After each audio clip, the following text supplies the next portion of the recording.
Būtent gamtoje prasidėjo mūsų santykis su medžiagomis. Viską nuo įrankių iki muzikos instrumentų gaminome iš akmens, geležies ir medžio. Garetas Ballardas yra medinių styginių instrumentų meistras. Jis specializuojasi muzikinio meistriškumo etalono smuiko gamyboje.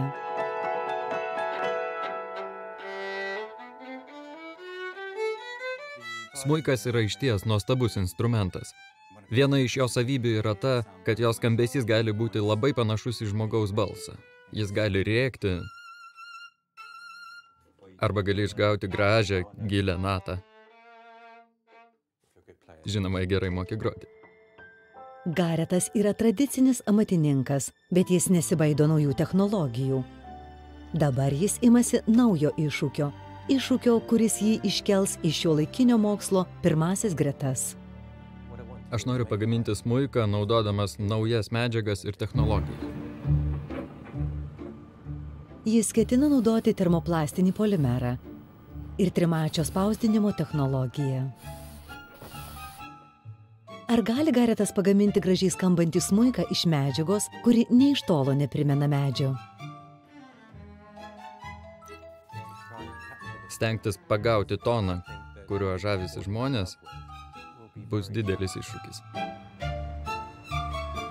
Darbą pasunkina ir tai, kad po 4 savaičių smuikų bus grojama gyvai auditorijai.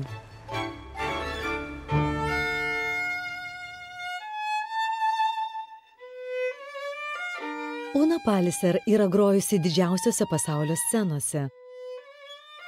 Ji groja viską, nuo klasikinės ir liaudiškos iki čigoniškos muzikos. Sveiki, užeikite, malonu susipažinti.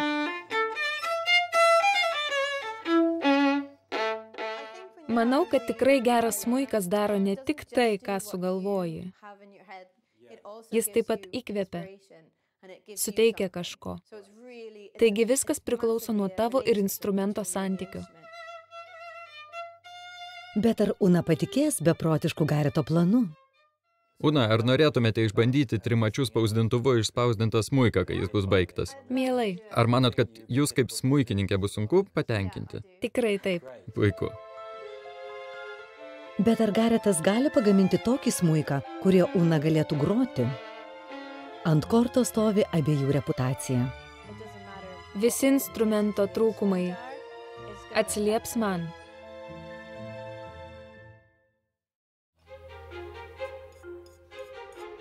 Tradicinių smuikų meistrui Garetui Ballardui jo amatas yra nuolatinis mokymosi procesas.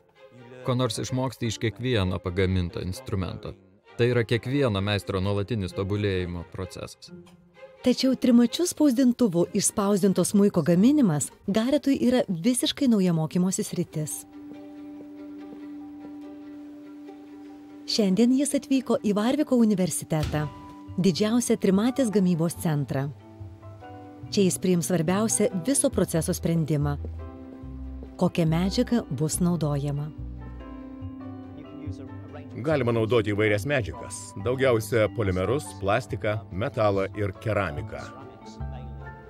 Profesorius Gregas Gibbonsas yra medžiagotyrininkas ir trimačio spausdinimo ekspertas. Gregai, mano manymu, smuiko garsą lemia jo forma, dizainas ir naudojamos medžiagos. Ar mums pavyks atkurti šios dalykus? Su forma problemų nebus. Skenograma yra tiksli, kaip ir atkurta forma.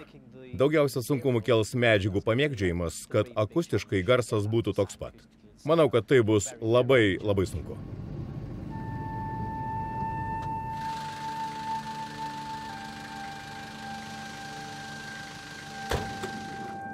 Garetas netrukus turi apsispręsti dėl medžiagos, tačiau jam reikia antros nuomonės. Jo draugas Filipas Protani taip pat gamina smuikus. Čia yra 3 plastikų, iš kurių galima spausdinti pavyzdžiai. Iš kurio gamintum smuiką?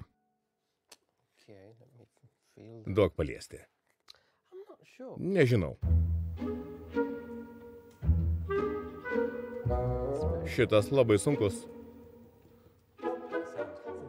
Lyg negyvas.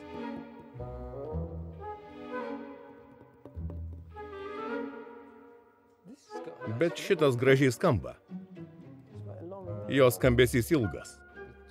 Jeigu reikėtų rinktis iš šių dviejų, greičiausiai rinkčiausi šitą. Jis man atrodo standesnis.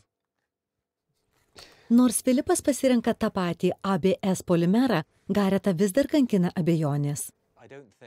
Nemanau, kad jis pakankamai standus. Tikiuosi nelūš. Tam, kad pradėtų procesą, Garetas turi nuskenuoti smuiką. Iš 3000 nuotraukų jis sudarė kompiuterinį modelį, pagal kurį dirbs. O dabar pats laikas parodyti kompiuteriu sukurtą projektą didžiajame ekrane. Jis iš tiesų turi visą tekstūrą, išties gera tekstūra. Tikrai gera medžio tekstūra, ar ne? Tikrai taip? Jeigu turėtumėte Stradivarijaus smuiką, ar galėtumėte atkurti medžiagą, kuri panašiai elgtųsi? Reikėtų atlikti nemažai medžiagų fizinių bandymų. Taip pat reikėtų nemažai fizinio vystymosi proceso. Bet turint tiek laiko, kiek turim dabar, tai neįmanoma. Tuomet, mąstant realistiškai, kaip manote, kiek galėtume padaryti iki kitos savaitės? Viena aišku, davėte mums rimto darbo, turint omenyje, kiek turime laiko, bet mes tikrai stengsimės iš visų jėgų. Šiuo metu atrodo, kad nėra daug vilčių pagaminti gerai skambantį plastikinį smuiką. Garetui smuiko garsą lemia medis, iš kurio jis pagamintas. Ir jis kaskart renkasi eglę. Medis yra labai svarbus veiksnys gaminant smuiką. O šis medis yra labai svarbus, nes jame yra daugybė ilgų vamzdelių, suteikiančių smuikui puikų rezonansą. Eglėje esančios vamzdinės daubos suteikia kiekvienam Gareto smuikui tvirtumo ir lankstumo. Jis yra daug standesnis išilgai nei skersai. Man tai labai svarbi savybė, nes dėl jos visa viršutinė plokštė skamba ypatingai. Akcentuojamos tam tikros harmonijos ir rezonansai. Būtent tai lemia garso savotiškumą. Ar ABS polimeras skambėtų geriau, jei jo vidinė struktūra būtų panaši į eglės? Šiame etape kompiuterio projektą dar galima keisti, todėl Garetas parašo elektroninį laišką Varvike esančiam Gregui. Aš pasiūliau įdėti vamzdelius taip, kad galėtume juos matyti. Įsivaizduokite, kad ant plokščio paviršiaus išdėliojate daug šiaudų, jie būtų daug standesni išilgai nei skersai. Pagrindinė užduotis yra neužtikrinti geresnį jo skambesį, o padaryti taip, kad jis skambėtų panašiau į tikrą medinį smuiką. Liko tik savaitė ir Garetas sužinos, ar jo planas pasiteisino. Jo smuiku bus grojama gyvai auditorijai.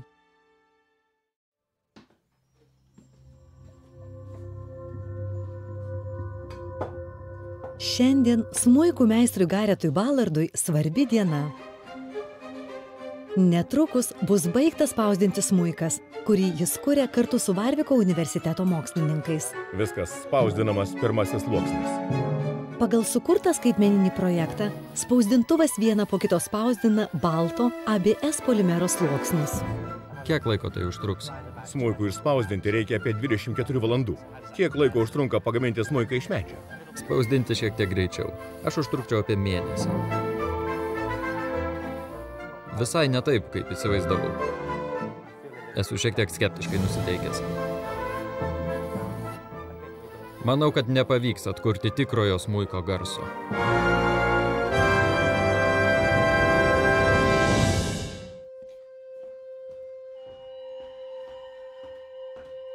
Šiandien trimačiu spausdintuvu išspausdintas smuikas pagaliau atkeliavo į Gareto dirbtuves.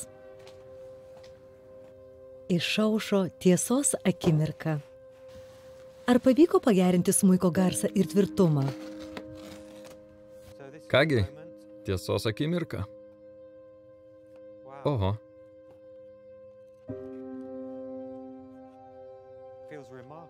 Turiu pasakyti, kad jis neįtikėtinai tvirtas. Panašu, kad gerai neįvertiname šios medžiagos standumo. Tikrai neatrodo, kad galėtų lūžti.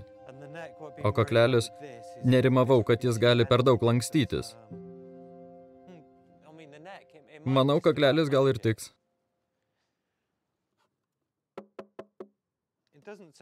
Skamba neblogai.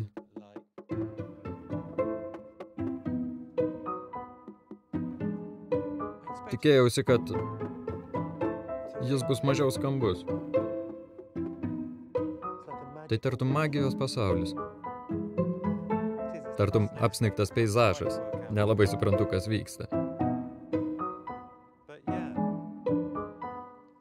Įdomu.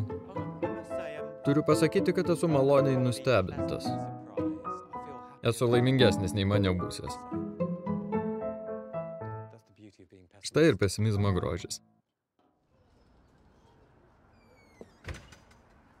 Iš balto ABS išspausdintas smuikas Garetui atrodo teikiantis vilčių.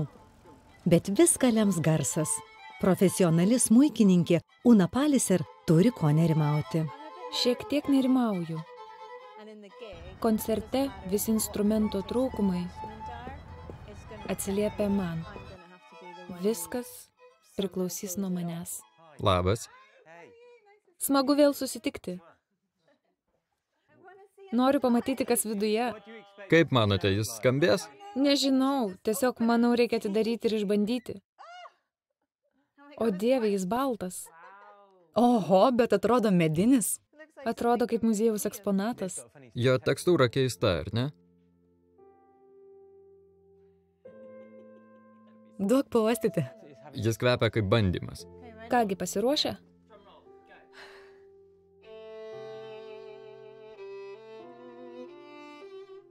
Jis panašus į altą.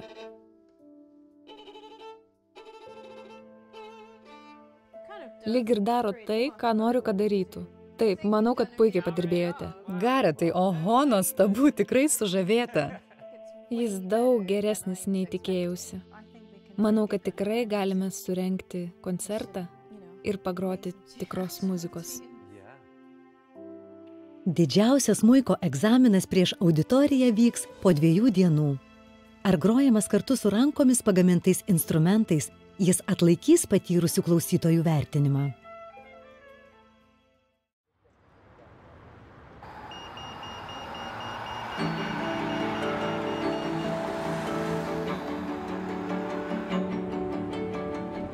Dabar norėčiau pristatyti ypatingą svečią. Trimačiu spausdintuvu spausdintą smuiką. Šiek tiek nervinosi prieš pradėdama jo groti. Ar norite jį pamatyti?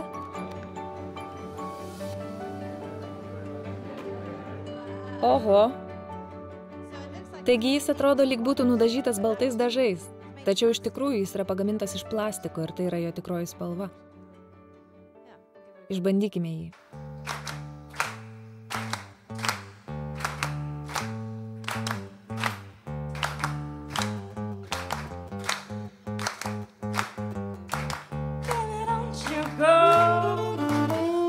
Don't you go. I got a space in my bed full of words unsaid. Got a bullet in my gun full of things I've done.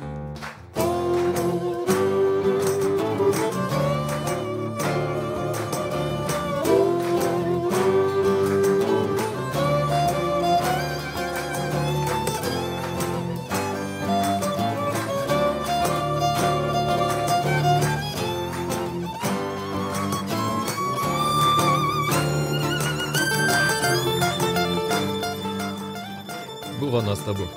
Labai didžiuojuosi tuo, ką padariau ir kaip viskas išėjo. Tai buvo atradimų kupina kelionė. Ir atrodo, kad ji turi daugybę galimybių.